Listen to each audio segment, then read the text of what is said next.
Right. Our top story this morning, the leaders from Group of 7 nations will start meeting from the 19th of May in the Japanese city of Hiroshima. Among the issues which will headline the agenda are countering the challenges posed by Russia and China.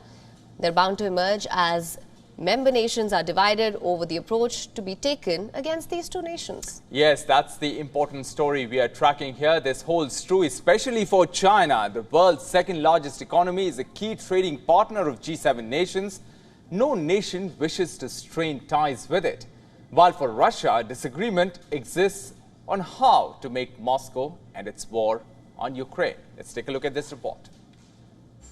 U.S. President Joe Biden boarded Air Force One outside Washington Wednesday for a flight to Japan. He is participating in the Group of 7 Leaders Summit, or G7 meetings there starting Friday.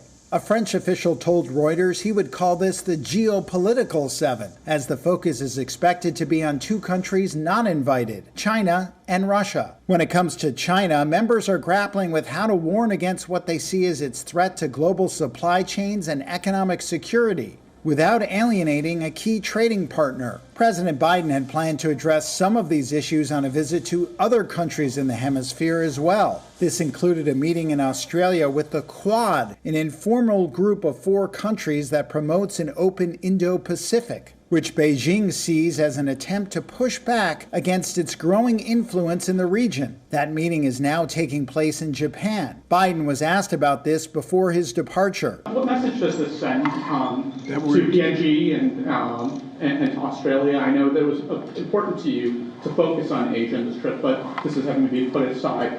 Is this almost a win for China? No, because we're still meeting. We still have 4 good allies. I think we've shown recently that there is more senior level engagement with China. The U.S. relationship with China highlighted a congressional hearing Tuesday, with several cabinet secretaries, including Secretary of State Antony Blinken, weighing in on its importance and its challenges. What we believe would be the right course is to now see more senior level engagement in a sustained way across our administration and theirs, precisely so that we can make sure that at the very least we're talking to each other, that we are making very clear what we stand for, what our intent is, what we're looking for, as well as, where possible, finding areas of cooperation. It's not only what's in our interest, but the rest of the world looks to us to manage this relationship responsibly. We're determined to do that. Though differences on China among G7 members were put in sharp focus after French President Emmanuel Macron visited Beijing last month and called for the European Union to reduce its dependence on the United States. On Russia, the leaders are expected to tighten sanctions. The focus is on energy and exports aiding Moscow's war against Ukraine. Officials with direct knowledge of the talks have told Reuters. While there are differences in strategy on how to end the conflict, the United States doesn't want to talk about a diplomatic path forward until it sees how the spring military offensive plays out, officials have said, even as its European allies want it to have a diplomatic solution in hand. The G7 talks wrap up Sunday. Lots of questions that come up here. I know I have a lot. Now, for more on this, we're being joined by our principal diplomatic correspondent, Siddhant Sibal.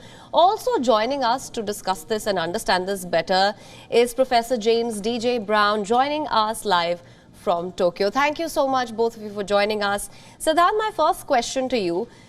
What would you say would be the key areas of discussions? Of course, at the G7 meet, China and Russia, as I mentioned earlier as well, they continue to dominate discussions even in the run-up to the meet. What can you tell us? Well, Russia and China will continue to dominate the agenda at the G7 meeting and the outreach meeting as well. But essentially, other areas that will be focus area will be climate change, clean technology, supply chains, because this has been something that has been part of the conversations. We know that how India has been calling for resilient supply chains, especially after the COVID crisis, and also making sure that when it comes to the next pandemic, how the world is ready. So these will be the key key focus areas.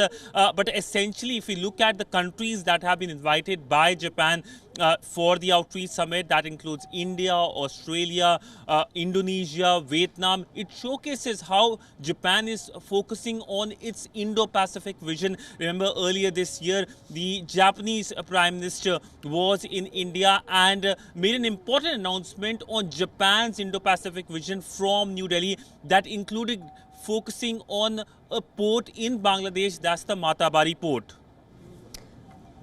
All right, let's get Professor James Brown into the conversation. Professor Brown, what is your assessment of the circumstances surrounding the G7 meet? What, according to you, are some of the pressing issues that the G7 nations must address at this meeting? Well, in addition to the topics mentioned by your colleague, the other things I'd add in is, first of all, the nuclear issue. There's a reason why Japan has selected to hold this summit in Hiroshima. It's a very symbolic location, and it highlights the fact that Prime Minister Kishida has as his life's work, his goal to try and move towards a world with at least fewer nuclear weapons. That's one thing he'll want to talk about. The other thing is Taiwan. Japan is very concerned that in a similar way to what we saw in Europe with Russia's invasion of Ukraine, there is the concern that the same could occur with China attacking Taiwan, with major implications for the security of the region. So those two things are foremost in the mind of the Japanese hosts. Right. Now, Professor DJ Brown, you raised some very pertinent issues there. And in fact, Siddhant, on that note, I wanted to ask, we've seen the deep divisions over China have come to the fore as well within the G7 countries as well. They're wary of balancing ties with China. Of course, it happens to be a major economic ally for most of the G7 countries. So what can we expect in that regard? Well, on China front, we know while there are countries in the region who are immediately impacted, which includes India and others, focus will be from countries like United States to make sure that there is a united front when it comes to dealing with China. In Europe, the big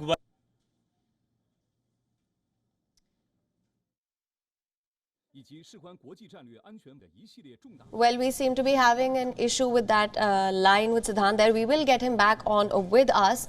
Coming back to you now, Professor DJ Brown, I wanted to understand what are the prospects of the G7 leaders being able to effectively tackle threats posed by China and Russia? Can we expect any conclusive or effective strategies after this meet?